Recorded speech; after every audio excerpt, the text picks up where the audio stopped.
July 2025లో ఏ దేశం తన ప్రధాన నావికా విన్యాసం అయిన జూలై స్టార్మ్ను ప్రారంభించింది? రష్యా. రష్యా ఇటీవల జూలై 23 నుండి 27 వరకు తన ప్రధాన నావికా విన్యాసం అయిన జూలై స్టార్మ్ను ప్రారంభించింది. బారెంట్స్ సముద్ర తీర ప్రాంతంలో మోహరించినటువంటి బాస్టియన్ కోస్టల్ డిఫెన్స్ క్షిపణి లాంచర్లు ఈ విన్యాసంలో ప్రారంభమయ్యాయి. ఈ జూలై స్టార్మ్ అనేది ఈ సంవత్సరంలో అతిపెద్ద రష్యన్ నావికా విన్యాసం.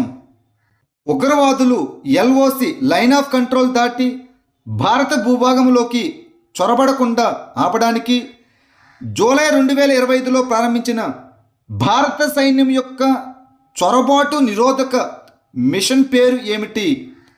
ఆపరేషన్ శివశక్తి.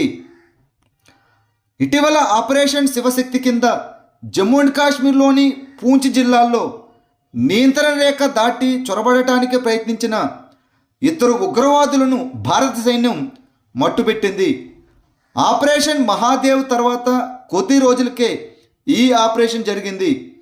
ఈ ఆపరేషన్ శివశక్తి అనేది ఉగ్రవాదులు ఎల్ఓసిని దాటి భారత భూభాగంలోకి రాకుండా ఆపడానికి ఒక చొరబాటు నిరోధక మిషన్.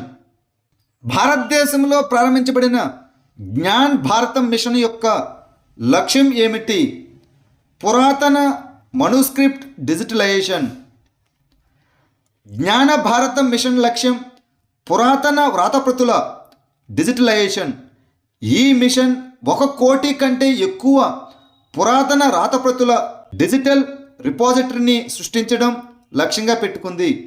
తద్వారా పరిశోధకులు మరియు పండితులు వాటిని ఆన్లైన్ అధ్యయనం కోసం అందుబాటులో ఉంచుతారు. భారత సైన్యం యొక్క సైనిక విన్యాసాలు అయిన డ్రోన్ ప్రహార్ వ్యాయామం ఎక్కడ జరిగింది? అరుణాచల్ ప్రదేశ్. భారత సైన్యం ఇటీవల అరుణాచల్ ప్రదేశ్లోని తూర్పు సియాంగ్ జిల్లాలోని రాయంగ్ మిలిటరీ స్టేషన్లో డ్రోన్ ప్రహార్ అనే వ్యాయామాన్ని నిర్వహించింది. వ్యూహాత్మక యుద్ధభూమి కార్యకలాపాలలో డ్రోన్ టెక్నాలజీ వినియోగాన్ని ధృవీకరించడానికి ఇది ఒక హైటెక్ సైనిక కవాతు. వ్యూహాత్మక కమాండర్లకు కమాండ్ పరిధి మరియు పరిస్థితులపై అవగాహన పెంచడం దీని యొక్క లక్ష్యం. ప్రపంచంలోనే అత్యంత శక్తివంతమైన అణ్వాయుతర బాంబు గజప్ను ఏ దేశం ఆవిష్కరించింది? టర్కీ. టర్కీ ఇప్పటి వరకు అత్యంత శక్తివంతమైన అణ్వాయుధేతర విమాన బాంబు గజప్ను ఇస్తాంబుల్లో జరిగిన 17వ అంతర్జాతీయ రక్షణ పరిశ్రమ ఉత్సవం 2025లో ఆవిష్కరించింది. ఈ బాంబు బరువు 970 కిలోగ్రాములు. టర్కీ రక్షణ పరిశ్రమల సెక్రటేరియట్ మరియు టర్కిష్ సాయుధ దళాల ఫౌండేషన్ మద్దతుతో ఈ కేఎఫ్ఏ ఫెయిర్స్ నిర్వహించిన కార్యక్రమంలో ఈ ఆవిష్కరణ జరిగింది. జాతీయ ప్రభావం చూపే ప్రధాన విపత్తులను నిర్వహించడానికి కేంద్ర ప్రభుత్వం ఏర్పాటు చేసిన కమిటీ పేరు ఏమిటి? జాతీయ సంక్షోభ నిర్వహణ కమిటీ. ఇటీవల కేంద్ర ప్రభుత్వం జాతీయ స్థాయిలో ప్రభావం చూపే ప్రధాన విపత్తులను నిర్వహించడానికి జాతీయ సంక్షోభ నిర్వహణ కమిటీని ఏర్పాటు చేసింది. ఇది విపత్తు నిర్వహణ చట్టం అయినటువంటి 2005 ప్రకారం ఏర్పడింది. జాతీయ స్థాయి విపత్తు పరిస్థితులను నిర్వహించడానికి ఈ ఎన్సిఎంసి అత్యున్నత నిర్ణయం తీసుకునే సంస్థ. ఈ కమిటీకి భారత కేబినెట్ కార్యదర్శి అధ్యక్షత వహిస్తారు. అదేవిధంగా కేంద్ర హోం కార్యదర్శి, రక్షణ కార్యదర్శి,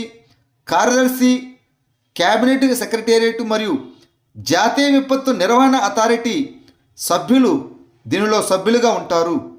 రామోనా పెరీరా 170 గంటలు భరతనాట్యం ప్రదర్శించి ఎక్కడ ప్రపంచ రికార్డు సృష్టించింది? కర్ణాటకలో. మ్యాంగ్లూరు విద్యార్థి 170 గంటల పాటు నిరంతరం భరతనాట్యం ప్రదర్శించడం ద్వారా కొత్త ప్రపంచ రికార్డు సృష్టించింది. సెయింట్ అలోసియస్లో చివరి సంవత్సరం బిఏ విద్యార్థిని అయిన రామోనా ఎవిట్ పెరీరా కళాశాలలోని రాబర్టు సెక్వేరా హాలులో ఈ ఘనతను సాధించారు. రాజస్థాన్లోని ఏ సమాజం ప్రధానంగా గావ్రీ పండుగను జరుపుకుంటుంది? బిల్ సంఘం. మేవార్లోని బిల్ తెగకు చెందిన గావ్రీ పండుగపై ఒక ఫోటో ఎగ్జిబిషన్ను ఇండియా ఇంటర్నేషనల్ సెంటర్ ఆర్ట్ గ్యాలరీలో మొదటిసారిగా ప్రదర్శిస్తున్నారు. ఈ గావ్రీ అనేది గోర్కియా మాతను గౌరవించడానికి రాజస్థాన్లోని బిల్ సమాజం ప్రతి సంవత్సరం రక్షాబంధన్ తర్వాత 40 రోజుల పాటు నిర్వహించే ఆచారం. పర్యాటకాన్ని ప్రోత్సహించడానికి మాస్టర్ కార్డు ఏ రాష్ట్ర ప్రభుత్వంతో ఒప్పందం కుదుర్చుకుంది? ఆంధ్రప్రదేశ్. పర్యాటక రంగాన్ని ప్రోత్సహించడానికి మాస్టర్ కార్డు ఆంధ్రప్రదేశ్ ప్రభుత్వంతో ఒప్పందం కుదుర్చుకుంది. ఆంధ్రప్రదేశ్ టూరిజం డెవలప్మెంట్ కార్పొరేషన్ రాష్ట్ర ప్రపంచ పర్యాటక ప్రొఫైల్ను మెరుగుపరచడానికి మాస్టర్ కార్డుతో భాగస్వామ్యాన్ని కుదుర్చుకుంది. దావోస్లో చేసినటువంటి నిబద్ధతను అనుసరించి ఈ భాగస్వామ్యం అంతర్జాతీయ పర్యాటకులను ఆకర్షించడం లక్ష్యంగా పెట్టుకుంది.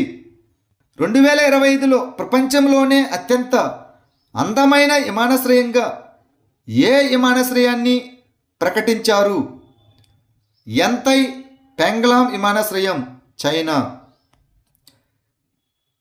ఎంతై పెంగ్లాం అంతర్జాతీయ విమానాశ్రయం 2025 సంవత్సరానికి ప్రపంచంలోనే అత్యంత అందమైన విమానాశ్రయం.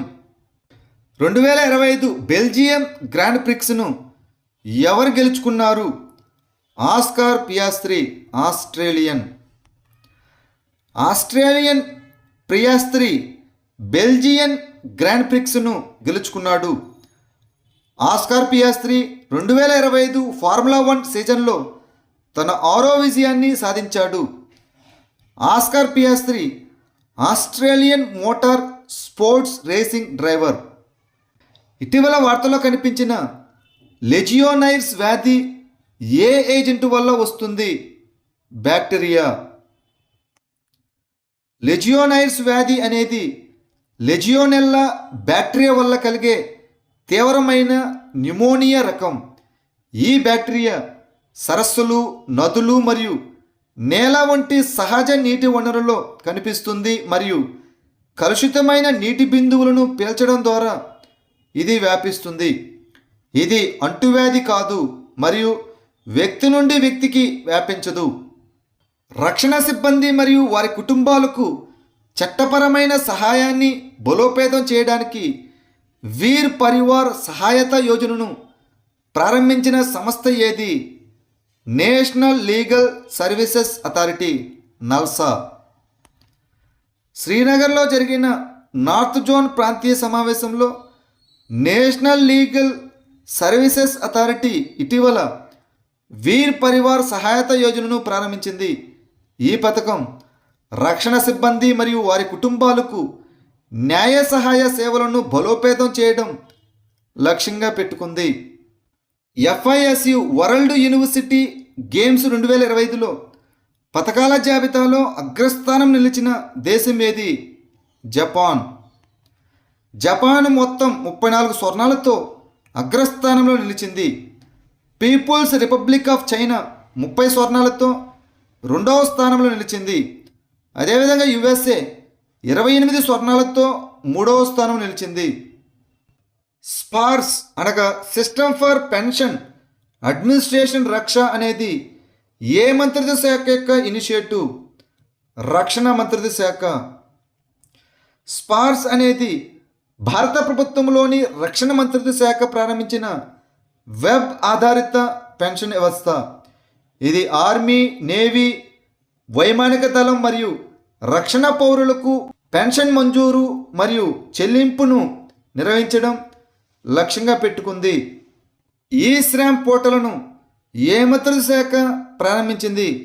కార్మిక మరియు ఉపాధి మంత్రిత్వ శాఖ. ఈ శ్రామ్ అనగా ఎలక్ట్రానిక్ శ్రామిక్ రిజిస్ట్రేషన్ మరియు నిర్వహణ. ఆధార్తో అనుసంధానించబడిన అసంఘటిత కార్మికుల జాతీయ డేటాబేస్ను రూపొందించడానికి దీనిని కార్మిక మరియు ఉపాధి మంత్రిత్వ శాఖ ఆగస్టు 26, 2021 ప్రారంభించింది.